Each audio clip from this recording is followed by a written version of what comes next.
দেখো, এটা অনেকদিন আগেই বলেছিলাম নির্বাচন হবে না। তার কারণ হচ্ছে যখনই যে দল দেখবে যে তার জেতার ক্ষমতা নেই,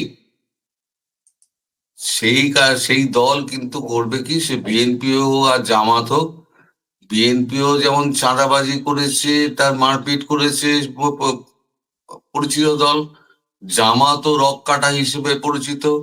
ফলে যে কেউ একটা নির্বাচন বয়কট অথবা হিংসাত্মক কার্যকলাপ করবে, সেটা হচ্ছে নির্বাচনের ঠিক আগে। এবং এমন একটা কাণ্ড হবে, সেখানে নির্বাচনটা বাতিল হবে।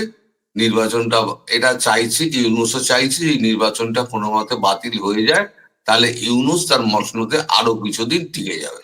ইউনুস ভেতরে ভেতরে চাইছে, ও দেখাচ্ছে যে আমি নির্বাচন দিয়ে বেরিয়ে যাব, কিন্তু ভেতরে ভেতরে চাইছে, কারণ নির্বাচনটা যদি হয়ে যায় তাহলে তো ওর আর কোনো রকম মানে রোল থাকছে না।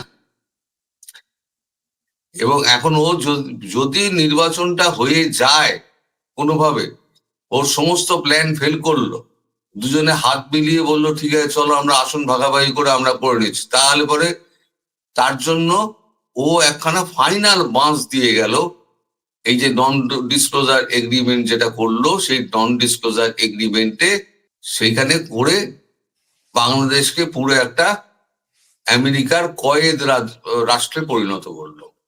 সেখানে আমেরিকা যা পাঠাবে শুল্কহীন ভাবে, গাড়ি থেকে খাবার পত্র সমস্ত কিছু পাঠাবে। আর কোনো গুণগত মান সেখানে তুমি চেক করতে পারবে না।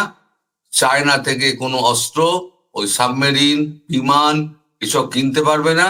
যা কিনতে হবে আমেরিকা থেকে কিনতে হবে। বকলমে আমেরিকায় চালাবে হচ্ছে বাংলাদেশ।